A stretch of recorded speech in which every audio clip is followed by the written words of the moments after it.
We cannot hide our ways from the Most High.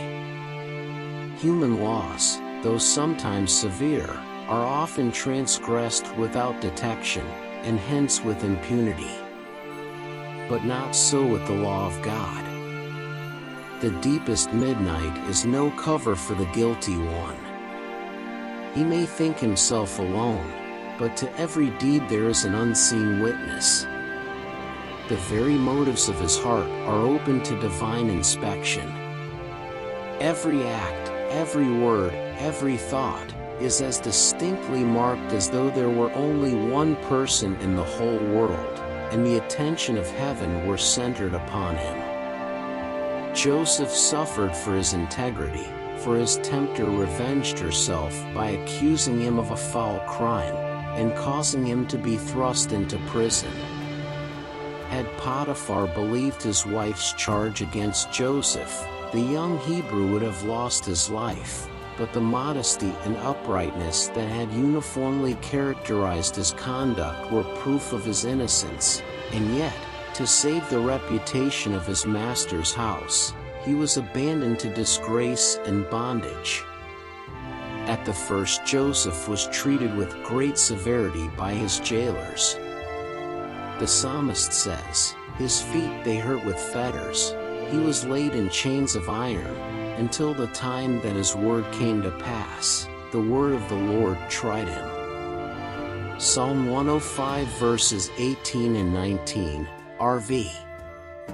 But Joseph's real character shines out, even in the darkness of the dungeon.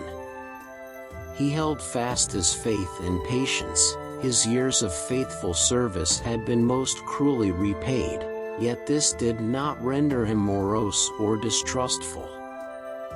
He had the peace that comes from conscious innocence, and he trusted his case with God. He did not brood upon his own wrongs, but forgot his sorrow in trying to lighten the sorrows of others. He found a work to do, even in the prison. God was preparing him in the school of affliction for greater usefulness, and he did not refuse the needful discipline. In the prison, witnessing the results of oppression and tyranny and the effects of crime, he learned lessons of justice, sympathy, and mercy that prepared him to exercise power with wisdom and compassion.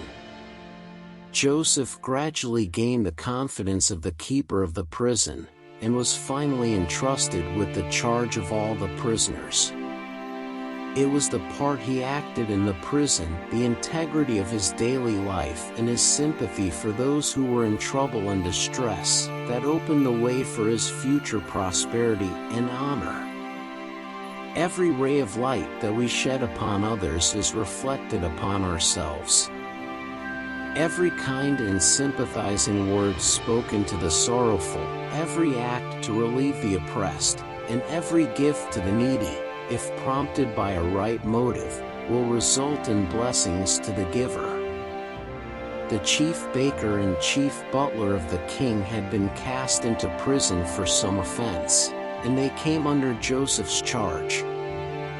One morning, observing that they appeared very sad, he kindly inquired the cause and was told that each had had a remarkable dream, of which they were anxious to learn the significance. "Do not interpretations belong to God?" said Joseph. "Tell me them, I pray you." As each related his dream, Joseph made known its import. In 3 days the butler was to be reinstated in his position, and give the cup into Pharaoh's hand as before, but the chief baker would be put to death by the king's command. In both cases the event occurred as foretold.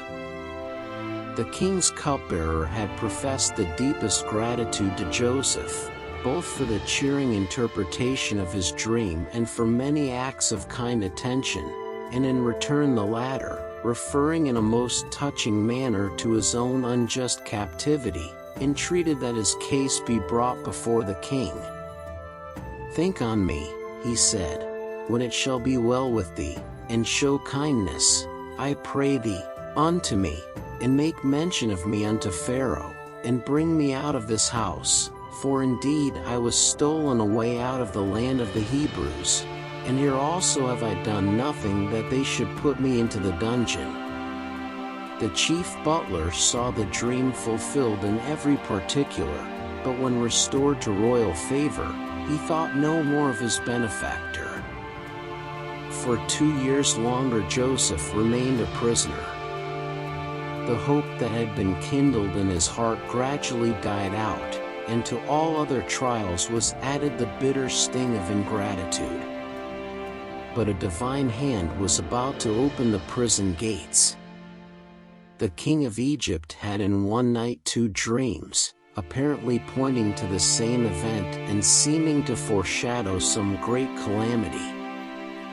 He could not determine their significance, yet they continued to trouble his mind. The magicians and wise men of his realm could give no interpretation. The king's perplexity and distress increased, and terror spread throughout his palace.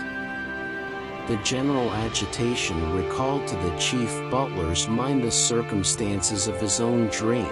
With it came the memory of Joseph, and a pang of remorse for his forgetfulness and ingratitude. He at once informed the king how his own dream and that of the chief baker had been interpreted by a Hebrew captive, and how the predictions had been fulfilled.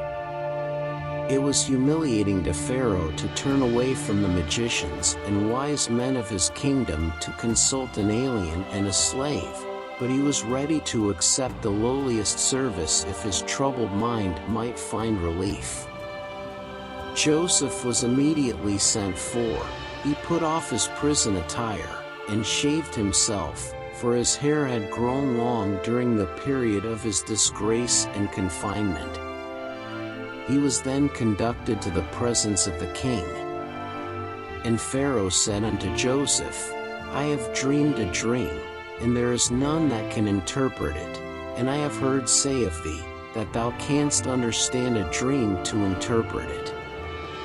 And Joseph answered Pharaoh, saying, "It is not in me. God shall give Pharaoh an answer of peace." Joseph's reply to the king reveals his humility and his faith in God. He modestly disclaims the honor of possessing in himself superior wisdom. "It is not in me. God alone can explain these mysteries." Pharaoh then proceeded to relate his dreams. "Behold, I stood upon the bank of the river, and, behold, there came up out of the river 7 kine, fat-fleshed and well-favored, and they fed in a meadow. And, behold, 7 other kine came up after them, poor and very ill-favored and lean-fleshed, such as I never saw in all the land of Egypt for badness.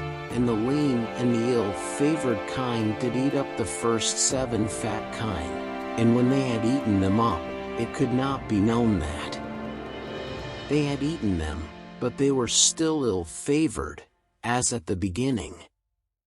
So I awoke, and I saw in my dream, and, behold, 7 ears came up in one stalk, full and good, and, behold, 7 ears, withered, thin, and blasted with the east wind, sprung up after them, and the thin ears devoured the 7 good ears.